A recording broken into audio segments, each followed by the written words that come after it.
कर्नाटका की सरकार ने ओबीसी रिजर्वेशन का हिस्सा मुस्लिमों को दे दिया है।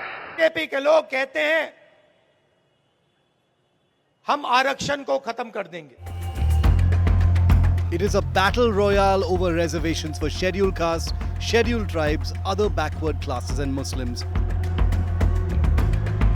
After 2 rounds of polling, Prime Minister Modi on Monday came out all guns blazing, attacking the Congress over Muslim appeasement and giving Muslims a share from the SC, ST and OBC quota.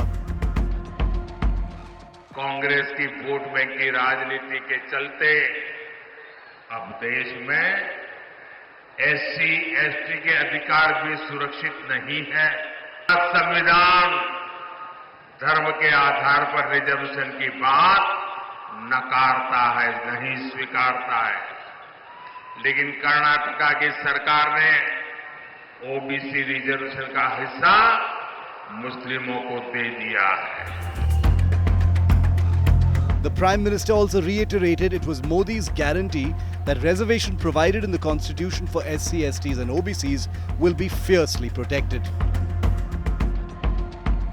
मैं मेरे दलित भाई बहनों को, मैं मेरे आदिवासी भाई बहनों को, मैं मेरे ओबीसी भाई बहनों को आज गारंटी देता हूं, मैं कांग्रेस के ऐसे किसी मंसूबों को सिद्ध नहीं होने दूंगा। आपके अधिकारों की रक्षा के लिए, आपके आरक्षण की रक्षा के लिए मोदी किसी भी हद तक जाएगा, ये मैं आपको विश्वास दिलाता हूं। Congress leader Rahul Gandhi has repeatedly targeted the Prime Minister and the BJP, insisting they wanted to remove reservations for the SC, STs and OBCs. आरक्षण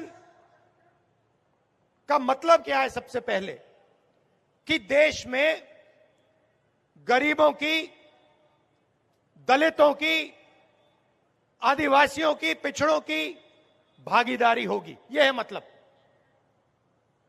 कि देश में जो सत्ता है, जो धन है, उसे न्याय के साथ बिना अन्याय बांटा जाएगा।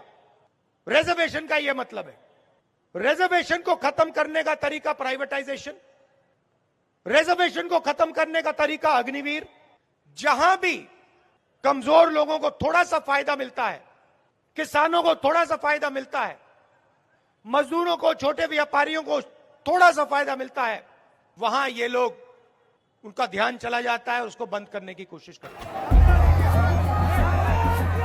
India Alliance partner and Samajwadi Party Supremo Akhilesh Yadav attacked not just the BJP but also the RSS, saying removing reservation was part of the RSS agenda and that's why the Modi government was keen on privatizing government assets. अगर भारत सरकार की बड़ी बड़ी कंपनियां बिक जाएंगी और private हाथों में चली जाएंगी तो आरक्षण कहां मिलेगा? ये जो हवाई जहाज वाली विभाग बेच दिया, एयरपोर्ट बेच दिया, जिसमें लाखों लोगों को नौकरी मिलती थी, बताओ वहां क्या आरक्षण लागू होगा? अगर रेल बिक जाएगी तो क्या वहां आरक्षण होगा? अस्पताल में जो आउटसोर्स में नौकरी आ गई, क्या उसमें आरक्षण होगा? ये न केवल नौकरी खत्म करना चाहते हैं बल्कि आरक्षण भी खत्म करना चाहते हैं। ये इनकी बड़ी साजिश है। It was Union Home Minister Amit Shah who launched a frontal counter-attack on the Congress, saying the Congress claimed to fight for OBC rights but was stealing OBC quota and giving it to Muslims. Karnataka में उनकी सरकार आई, 4% minority आरक्षण किया। किसका कटा? OBC का कटा। आंध्र प्रदेश में उनकी सरकार आई, वहां पर भी 5% माइनॉरिटी आरक्षण किया। किसका कटा? एससी, एसटी, ओबीसी का कटा। और जामिया मिलिया और अलीगढ़ यूनिवर्सिटी में भी आज भी एससी, एसटी, ओबीसी आरक्षण से महरूम है। इसका एकमात्र कारण कांग्रेस की एससी, एसटी, ओबीसी नीति है। With 5 more phases of the 2024 election, the battle over reservations is only getting more fierce and bitterly fought.